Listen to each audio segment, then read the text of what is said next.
As 2019 comes to an end, it's time to jump on the trend that everyone does. And also, I haven't been able to play everything I would have liked to have played this year. So I would like to apologise to anyone who likes Fire Emblem Three Houses, Disco Elysium, The Outer Wilds, and Bloodstained, as those are 4 games I wish I'd played, or played more of in Bloodstained's case. Anyway, of the games I did play in 2019, here's my favourite games of the year in shiny video form.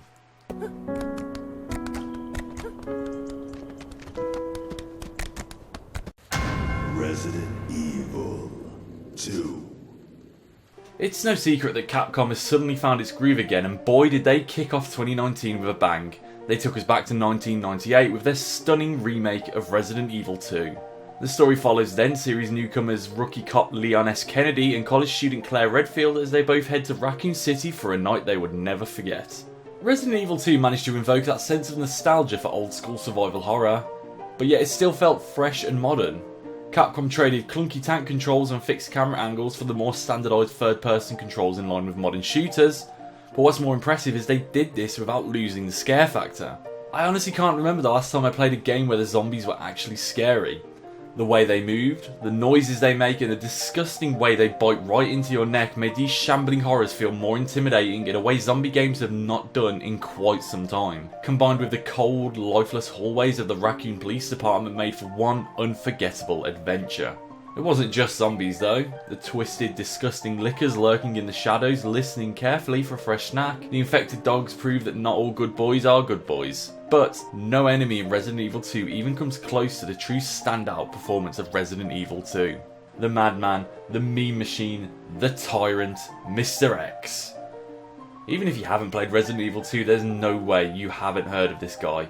He terrified everybody who played the game. The relentless chasing, the loud stomping, and the combination of his fist in your face delivered endlessly terrifying moments and gave screaming YouTubers tons of material to work with. I think the reason I loved/hated Mr. X more than anything was because he forced me to change my approach to the game entirely. I couldn't just aimlessly wander around the police department looking for clues. I had to carefully plan every step. My fear of Mr. X actually caused me to start memorising the layout of the police department. I had to work out what looping pathways I could run around to get away from him. And even then, I still wasn't safe. The second I made even the slightest noise, those stomps would start getting louder and louder once again. Those damn stomps. My only real complaint about Resident Evil 2 was how I felt that Claire and Leon's stories happen in entirely separate universes. I would have loved if these two stories actually felt like they were happening at the same time, but the most we get is a couple of notes one character leaves for the other. Still, Resident Evil 2 was another stunning step in the right direction for the long-running franchise, and it's clear that Capcom got the message with the recently announced Resident Evil 3 remake. I can't wait to go back to Raccoon City again, but I'm not looking forward to meeting Nemesis since he's going to be Mr. X turned up to 11. I think I'm going to need new pants.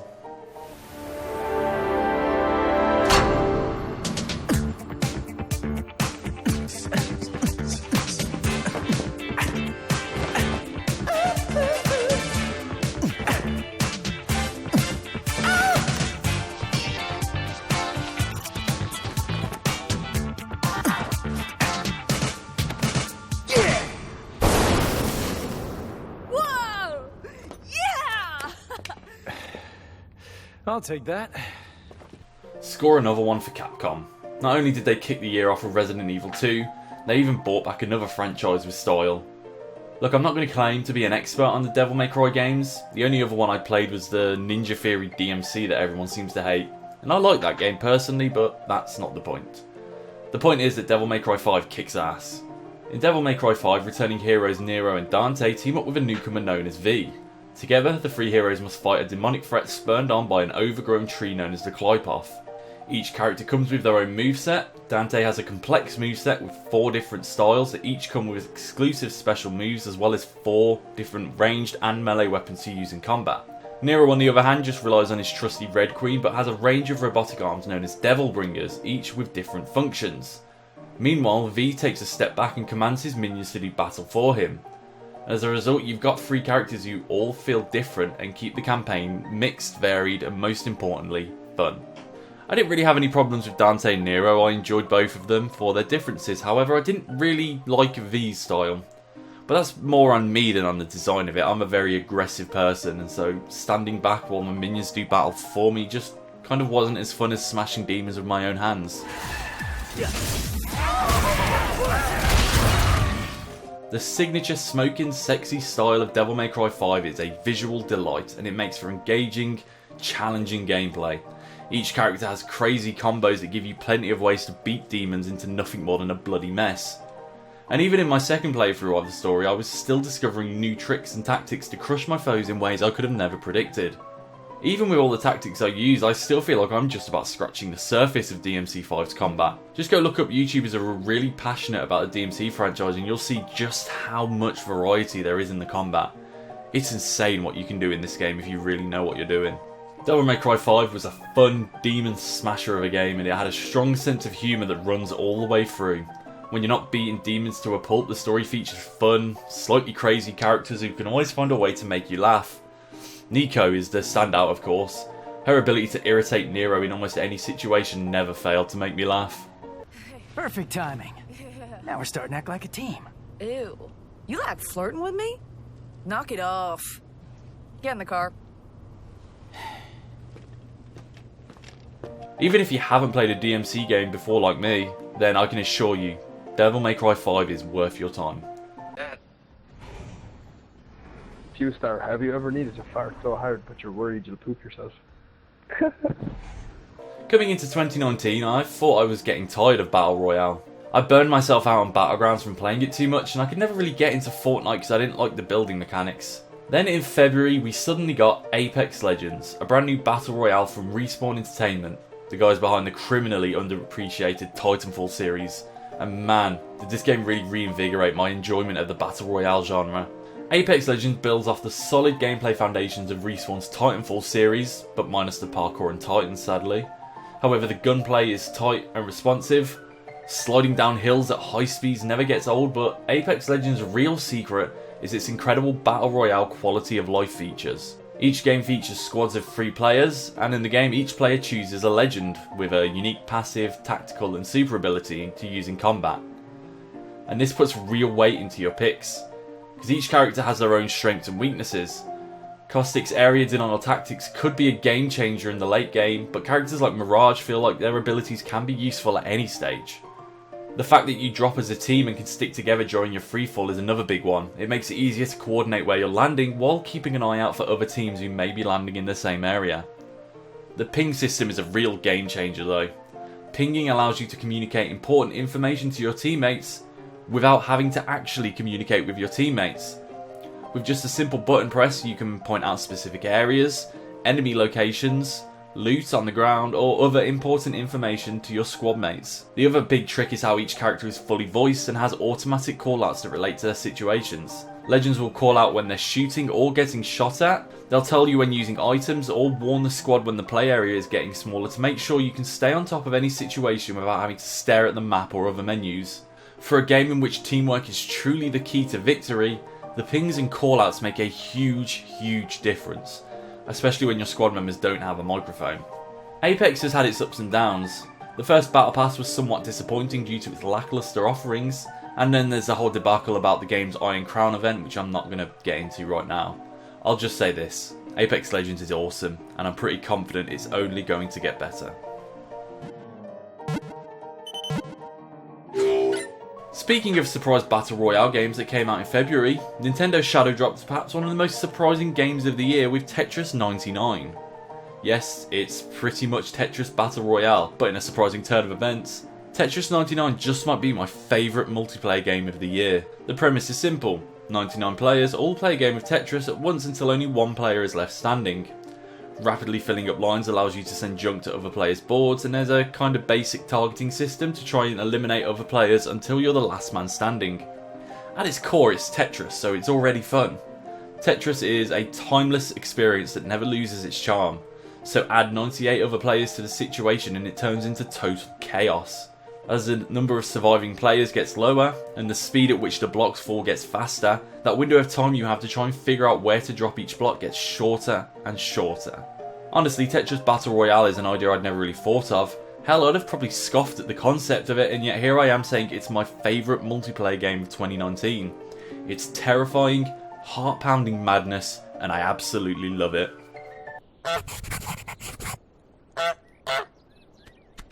Perhaps the most memeable game of the year, let's talk about Untitled Goose Game. You'd be forgiven for initially thinking this was like Goat Simulator but with Goose. Hell, that's what I expected going into it. Instead, Untitled Goose Game delivered a surprisingly clever combination of stealth and puzzle solving layered in hilarious slapstick humour. The game is simple in premise. It's a lovely morning in the village, and you are a horrible goose. As said horrible goose, you wreak havoc and torture the villagers in a variety of hilarious, mischievous ways. Sometimes it's quite simple, just like dragging a rake out of a garden and dumping it in a lake, but yet it's still very, very funny. A lot of people have compared Untitled Goose Game to Hitman, and honestly I can see it. You know what you need to do, but the fun stems from working out how to do it.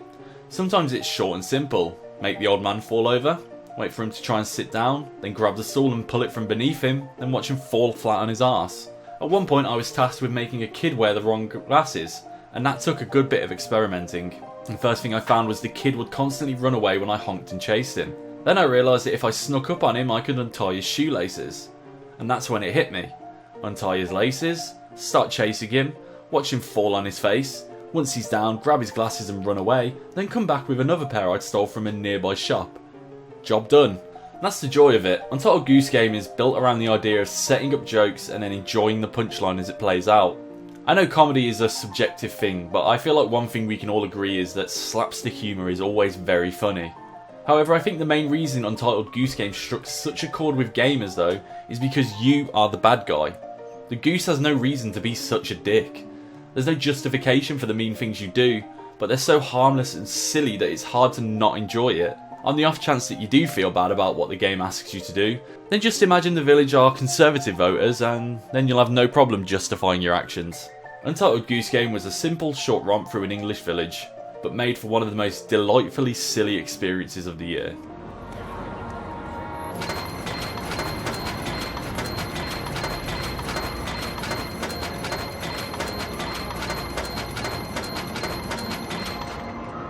The last Switch game on my list is the fantastic buddy cop / monster romp that is Astral Chain. A brand new IP from Platinum Games, you play as a rookie cop recruited to the Neuron Unit, special, highly trained officers that can command a being from another world known as a Legion. With a Legion in tow, the player fights to protect the last remaining human city known as the Ark from all manner of threats. Following my love affair with DMC5, perhaps it shouldn't be surprising that I've really enjoyed Astral Chain. While DMC focused on crazy, over-the-top combos, Astral Chain centres on combining the player's skills with that of your legions. Each has different styles and strengths, and it's on you to figure out how to get the most of them. And it was a blast to toy around with each legion and figure out what they did best. In the end, I kind of generally leaned towards the sword and axe legions for most enemies, but the bow legion for anything that was airborne. I also loved how the chain itself was a weapon. You could stretch it out and use it to slingshot charging enemies, or wrap it around them and bind them into place. Combined with slick sync attacks made Astral Chain one really fun monster smashing experience. The other thing I thoroughly enjoyed was the brief moments of regular police work. Perhaps it's just me, but sometimes I find a lot of pleasure in the more mundane aspects of games. Between major missions, you just go around sort of small hub areas and you can do side quests like helping a concerned parent find their missing child, recovering missing items, or just picking up trash and putting it in the bin. Yes, I found something weirdly enjoyable about cleaning and litter picking. Don't judge me. Astral Chain is awesome. Oh shit! See coming from up top! Move! They're throwing themselves at us! Do you long for a new Left 4 Dead? So do I, but have no fear because World War Z kind of does a good job of scratching that Left 4 Dead itch.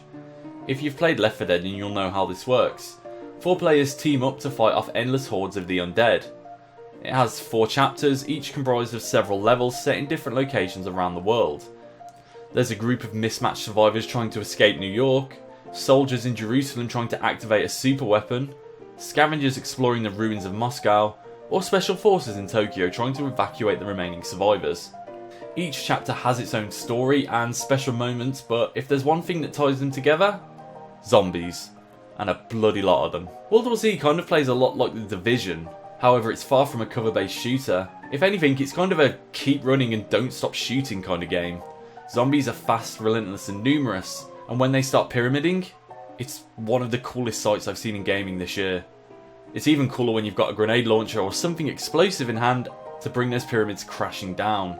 World War Z does a good job of giving each mission some unique gimmick. It could be activating specific terminals in an underground facility, scavenging parts to fix a vehicle, or trying to protect 2 different gates from overwhelming hordes. But that's not all.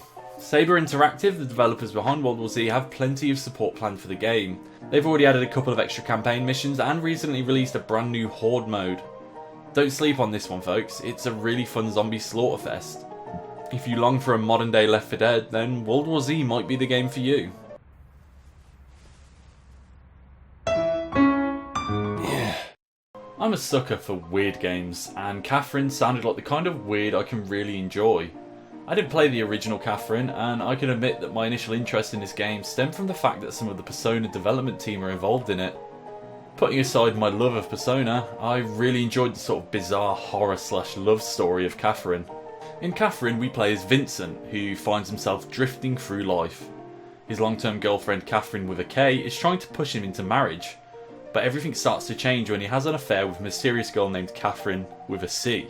Katherine Full Body is an upgraded, enhanced port of the original game, and in this we're introduced to a third girl named Rin. And as Vincent finds himself caught between the 3 of them, he starts to experience incredibly vivid nightmares. Katherine Full Body essentially has 2 different phases. During the daytime, Vince drinks with his friends as he tries to figure out what he should do in regard to the Katherine with a C/Katherine with a K situation.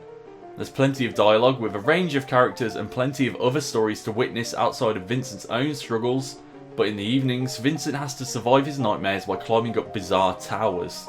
Using movable blocks that he can push or pull to scale the heights, and some gimmick blocks like traps or other hazardous obstacles to make things more interesting, Full Body also introduces a new remixed version which features gemmed blocks locked into weird shapes.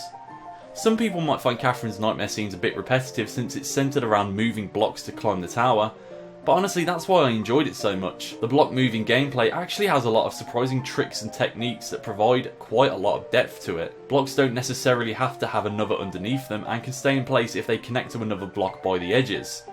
And to top it off, Katherine heaps on the pressure. Every so often the bottom floor of blocks will drop away, meaning that you have to keep moving. This is where it truly appeals to me. I love it when games shove constant pressure onto me, something telling me to keep moving no matter what really lights a fire under me, and I think that's probably why I enjoyed the nightmare sequences so much.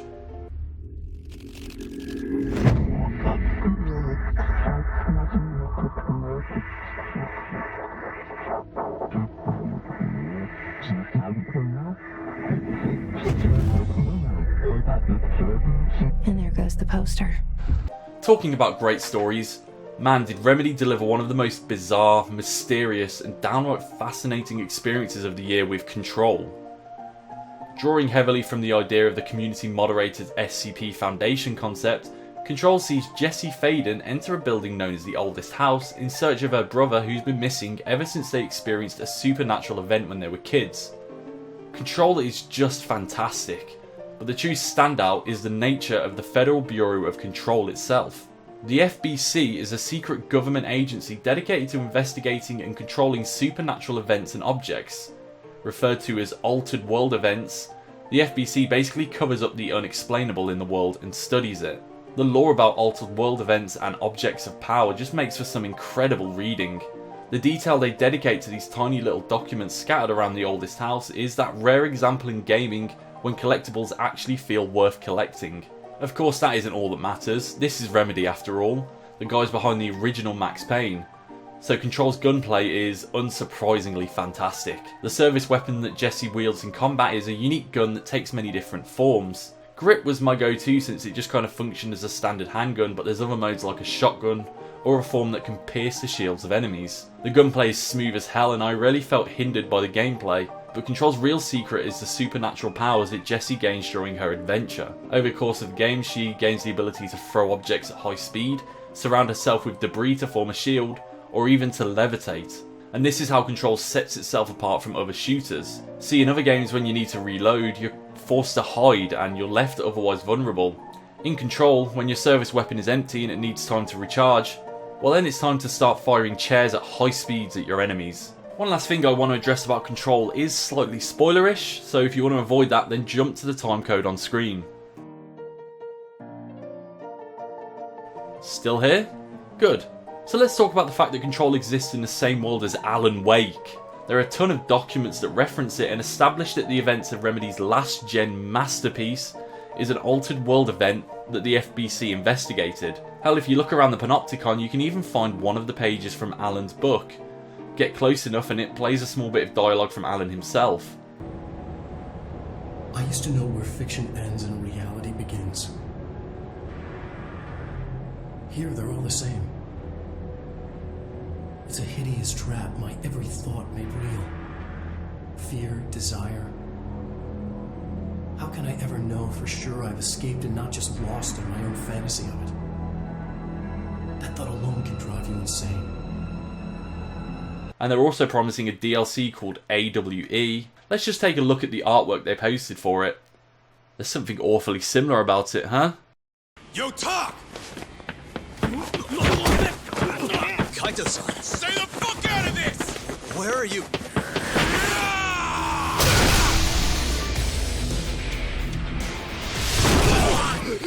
And now we come on to what is my favourite game of 2019, Judgment. The Yakuza spin-off centred on a former defence lawyer turned private investigator whose investigation into a series of gruesome murders sends him headfirst into a dark conspiracy. I really wanted to avoid mentioning Yakuza too much in my initial Judgment review, but it's hard not to, honestly. While Judgment does feel different, it still clearly owns a ton of its DNA to Yakuza. However, swapping a legendary Yakuza for a private detective presented a fresh perspective on the world of Kamurocho.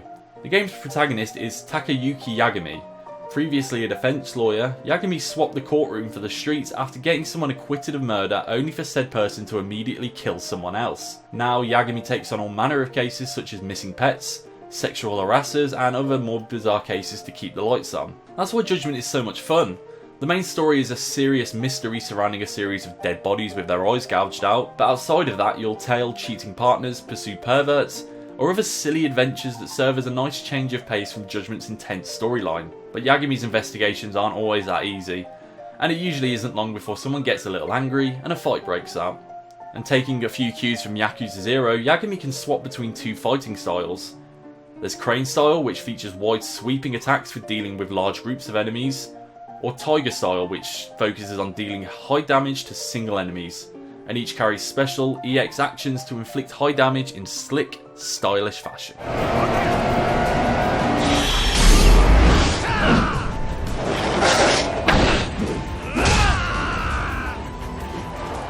However, in the main story, Yagami's investigation feels like a good old-fashioned hard-boiled type detective story about a man who's way over his head. And as Yagami fights to find the truth, he'll find allies in unexpected places, as unknown forces try to silence him for good. It had everything I love about Yakuza. Mystery, fun characters, and skull-crushing fights. The way the narrative slowly unfolds over the course of the game features some killer twists and reveals, as Yagami gets closer and closer to the truth. As everything started to come together, I found the controller glued to my hands. I couldn't play anything else. I needed to see the story to the end, and I'm glad I did, because Judgment's closing moments made the whole adventure worth it. I know there's a lot of skepticism from longtime fans about the direction Yakuza 7's taking. Swapping normal combat for turn-based fighting is a major departure from previous entries, but every trailer I've seen personally just makes me want it even more. That being said, I hope Judgment isn't just a one-off. There's a fun, very memorable cast here, and it'd be a shame to just drop them after one game.